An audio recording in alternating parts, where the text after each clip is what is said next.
Rumah almarhum Kiai Muhammad Ahmad Sahal Mahfud dan rumah Gus Mus tidak bisa dibilang jauh. Daerahnya bersebelahan, Kiai Sahal di Pati, sementara Gus Mus di Rembang. Tapi yang membuat dua kiai hebat ini bertemu, berkenalan lalu menjadi karibnya, adalah Gus Dur, seorang yang tinggalnya lumayan jauh dari Pantura. Bagaimana Gus Dur mengenalkan Kiai Sahal dan Gus Mus?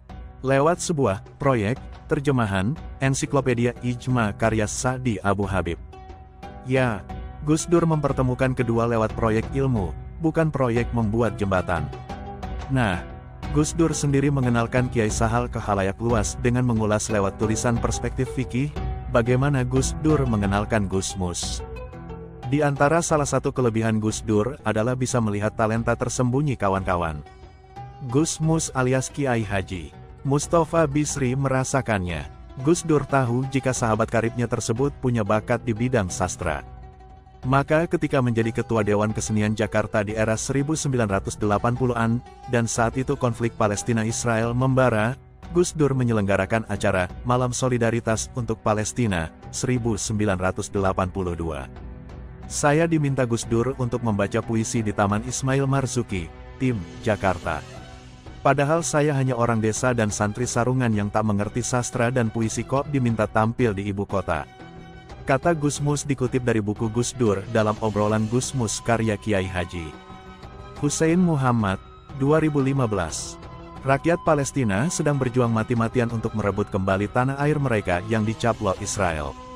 Mereka adalah bangsa yang tertindas dan terusir dari tempat kelahiran mereka sendiri. Para pengurus sepakat atas gagasan ini. Lalu, Gus Dur mengusulkan agar acara itu diisi dengan pembacaan puisi-puisi karya penyair Palestina. Beberapa di antaranya adalah Nizar Kabani, Mahmud Darwisi, dan lain-lain, kenang Gus Mus. Akhirnya, acara tersebut digelar.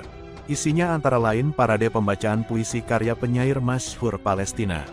Banyak penyair terkemuka yang ikut ambil bagian dalam acara itu seperti Taufik Ismail, Subagio Sastrowardoyo, W.S. Rendra, hingga D. Zamawi Imroan. Sayang sekali, dari berbagai penyair, tak ada satupun yang bisa membacakan puisi dalam bahasa Arab. Tak kehilangan akal, Gus Dur menelepon Gus Mus, memintanya hadir. Gus Dur menelepon dan meminta saya membaca puisi dalam bahasa Arab di arena bergengsi itu. Saya malah bingung lagi. Apa yang akan saya bacakan, kata Gus Mus. Meski grogi, namun penampilan Gus Mus dalam acara tersebut mendapatkan apresiasi.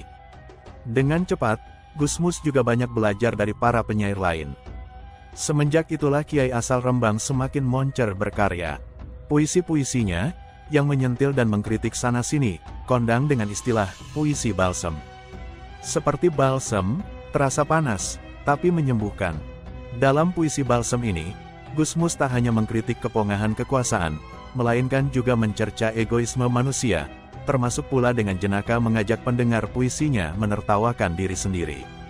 Ketika eskalasi konflik Palestina-Israel kembali membara beberapa tahun terakhir, Gus Mus menggelar acara Doa untuk Palestina di Taman Ismail Marzuki, Jakarta, Agustus tahun 2017. Sebuah pagelaran yang mengingatkan pada kiprahnya sebagai penyair pemula di lokasi yang sama 35 tahun sebelumnya. Bagi saya, cara Gus Dur melambungkan nama Gus Mus, sekaligus melemparkan beliau dalam jagat sastra cukup unik. Sebagai seorang cendekiawan yang mulai naik daun, salah seorang petinggi PBNU sekaligus menjabat sebagai Ketua DKJ, Gus Dur mendapatkan protes para Kiai Nu. Kiai kok merangkap ketua ludruk, demikian diantara ledekan yang terdengar.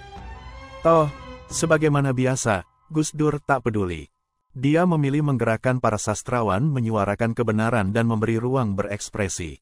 Malam Solidaritas Palestina itulah di antara idenya sebagai Ketua DKJ. Pada malam itu pula, Gus Dur memaksa sahabat karibnya berpeses sebagai seorang penyair. Kita pantas bersyukur dengan pemaksaan yang dilakukan Gus Dur kepada Gus Mus. Inilah cara Gus Dur mendorong pemilik talenta mengekspresikan bakatnya. Dan, kita tahu, itu berhasil.